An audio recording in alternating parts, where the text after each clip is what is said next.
அஞ்சிலே ஒன்று பெற்றான் அஞ்சிலே ஒன்றைத் தாவி அஞ்சிலே ஒன்றாக ஆரியர்க்காக ஏகி அஞ்சிலே ஒன்று பெற்ற அணங்கை கண்ட அயலார் ஊரில் அஞ்சிலே ஒன்றை வைத்தான் அவன் நம்மை அழைத்து காப்பான். ஓம் அனுமந்தாய வித்மகே வாயு புத்திராய தீமகே தந்தனோ மாருதி பிரச்சோத்யாத். உலகெங்கிலும் வாழ்ந்து கொண்டிருக்கும் டிவி நேயர்களுக்கு டாக்டர் சைதை ராஜாவின் அன்பான வணக்கங்கள்.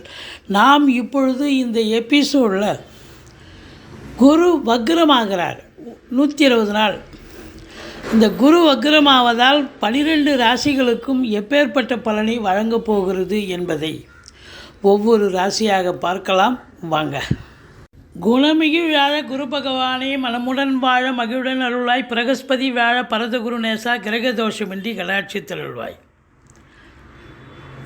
குரு வக்ர பயிற்சி. இந்த குரோதி ஆண்டில் குரு வக்ரம் பெறுகிறார். ரிஷபத்தில் வக்ரம் பெறுகிறார். ஆனால் பின்னோக்கி செல்கிறாரா என்று சொன்னால் பின்னோக்கி செல்லவில்லை. அதே வீட்டில் இருந்து வக்ரம் பெறுகிறார். அப்போது ஒரு கிரகம் வக்ரம் பெறுகிறது என்று சொன்னால் நேர்கதியில் செல்லும்பொழுது அதனுடைய பலன் நன்றாக இருக்கும், சுப பலனை தருவார்.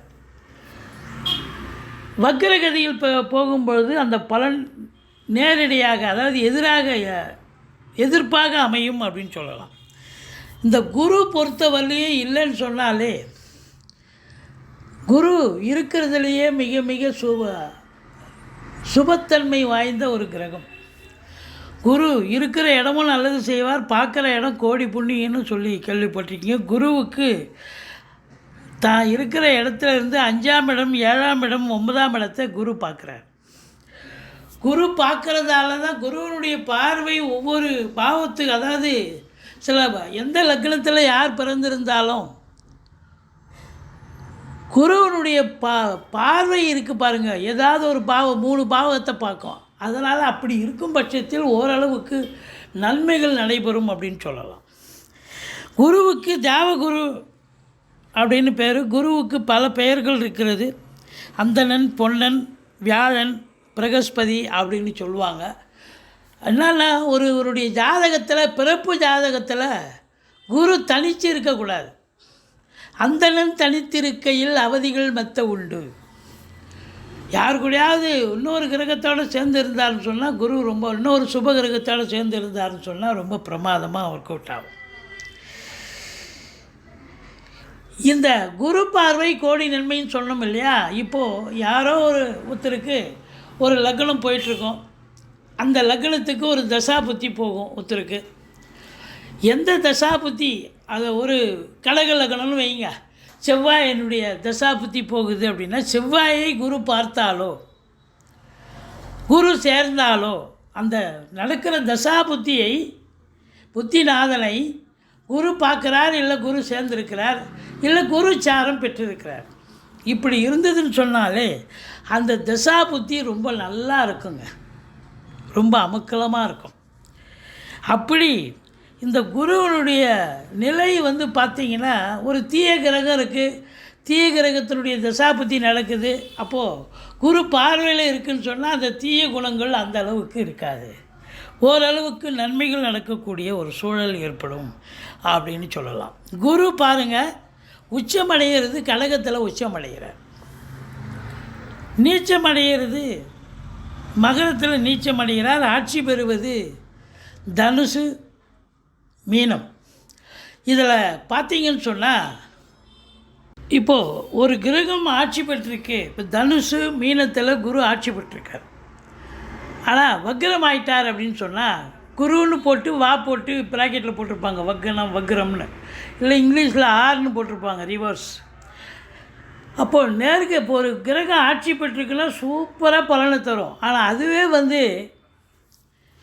வக்ரம்னு போட்டாங்க அப்படின்னு சொன்னால் அது நீச்ச பலனை தரும், சரியான ஒரு பலனை எதிர்பார்க்க முடியாது. அதுபோல் உச்சம் பெற்ற கிரகம், இப்போ கடகத்தில் உச்சம் பெறுகிறார் அப்படின்னா, வக்ரம் பெறுகிறார், அந்த குரு வக்ரம் ஆயிட்டார்னு சொன்னால் அப்போது நீச்ச பலனை தருவார். இப்போ மகரத்தில் குரு நீச்சமாக இருக்காருன்னு வைங்க, அப்போ அவர் வக்ரமாக இருந்தால் என்ன பலனை தருவார்? அது பார்த்திங்கன்னு சொன்னால் உச்ச பலனை தருவார். அப்படியே ஆப்போசிட்.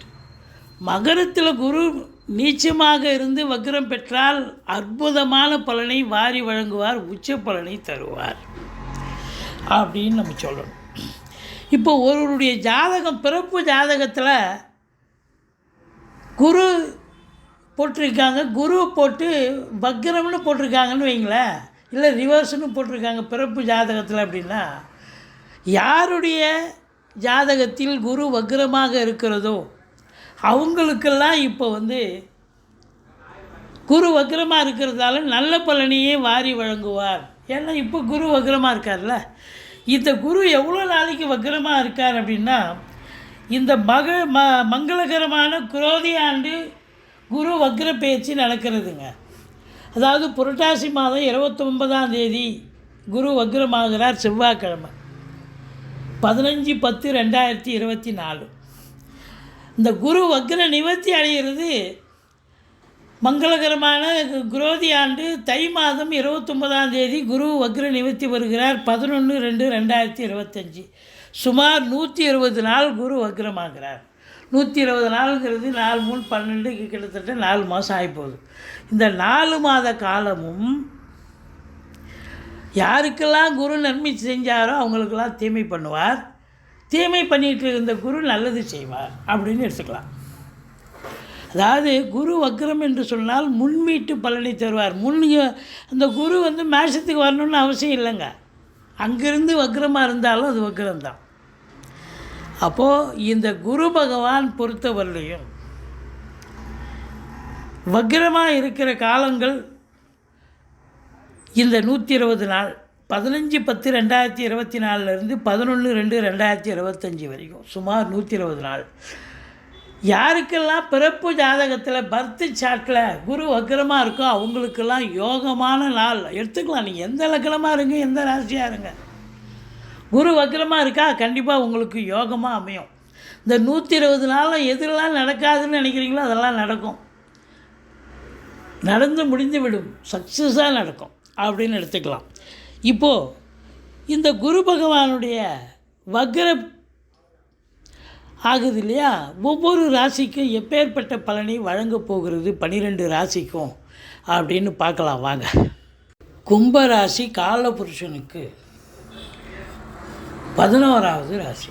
சனி பகவான் ஆட்சி பெறும் வீடு. இப்பொழுது சனி பகவான் கும்பத்தில் தான் ஆட்சி பீடத்தில் இருக்கார், அவரும் வக்ரகதியில் தான் இருக்கார். இந்த கும்பராசி அப்படின்னு பார்த்திங்கன்னா என்னென்ன நட்சத்திரம் போகுது அப்படின்னா, அவிட்டம் 3-4 பாதங்கள், சதயம், பூரட்டாதி 1 2 3 பாதங்களில் பிறந்தவர்கள் கும்பராசி என்பர்கள். இந்த கும்பராசிக்கு இந்த குரு வக்ரம் பெறுகிறார் இல்லையா, ரிஷபத்தில் இருக்கக்கூடிய குரு இந்த வக்ரம் பெறுவதால் இந்த கும்பராசிக்கு குரு வக்ரம் பெறுவதால் சாதகமாக பாதகமாக? ஏற்கனவே இந்த குரு பகவான் 2க்கும் 11க்கும் ஆதிபத்தியம் பெற்றவர்.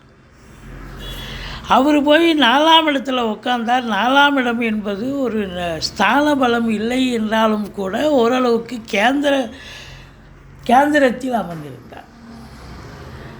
இருந்தாலும் வக்ரம் பெறுவது முன்வீட்டு பலனை செய்வார். அப்போது இந்த கும்பராசியில் பிறந்த அன்பர்களுக்கு இந்த குரு வக்ரம் பெறுவது சாதகம் அற்ற நிலை, பாதகமான நிலை. எண்ணிய காரியங்கள் நிறைவேறுமா அப்படின்னா நிறைவேறாது, காலதாமதம் ஆகும். அது மட்டும் இல்லைங்க, முதல் திருமணம் முறிவு ஏற்பட்டு 2வது திருமணத்திற்காக காத்திருப்பவர்களுக்கு கூட நல்ல தகவல் வராது. பணவரவு பொருள் வரவு எதிர்பார்த்ததை காட்டிலும் மிக குறைவாகத்தான் வரும். இவங்க எதிர்பார்ப்பு இருக்கும், ஆனால் அதில் பாதி கூட வராது. உங்கள் சொல்லுக்கும் செயலுக்கும் மதிப்பு மரியாதை கிடைக்குமா என்று சொன்னால் எதிர்பார்க்க முடியாது. அதனால் 2ஆம் இடத்து அதிபதி வக்ரம் பெறுவதால் ஒரு சொல் கொல்லும். அப்போ பேசுவதில் எச்சரிக்கையாக இருக்க வேண்டும். வாக்கினை தொழிலாக கொண்டு செயல்படக்கூடியவர்கள் மிக சாதுரியமாக சூதனமாக இருந்து கொண்டால்தான் சாதிக்க முடியும். குடும்பத்தில் சண்டை சச்சரவு பிரச்சனைகள் வரக்கூடிய தருணம் இருக்கிறது. ஒற்றுமை குறைவு.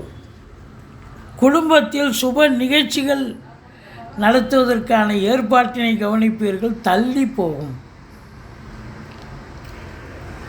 மற்றபடி ஆரம்ப கல்வி பயிலும் மாணவ செல்வங்கள் சரியாக படிக்க மாட்டேன். 7ஆம் இடத்தை குரு பார்ப்பதால் திருமணத்திற்காக காத்திருப்பவர்களுக்கு காலதாமதம் ஆகும்.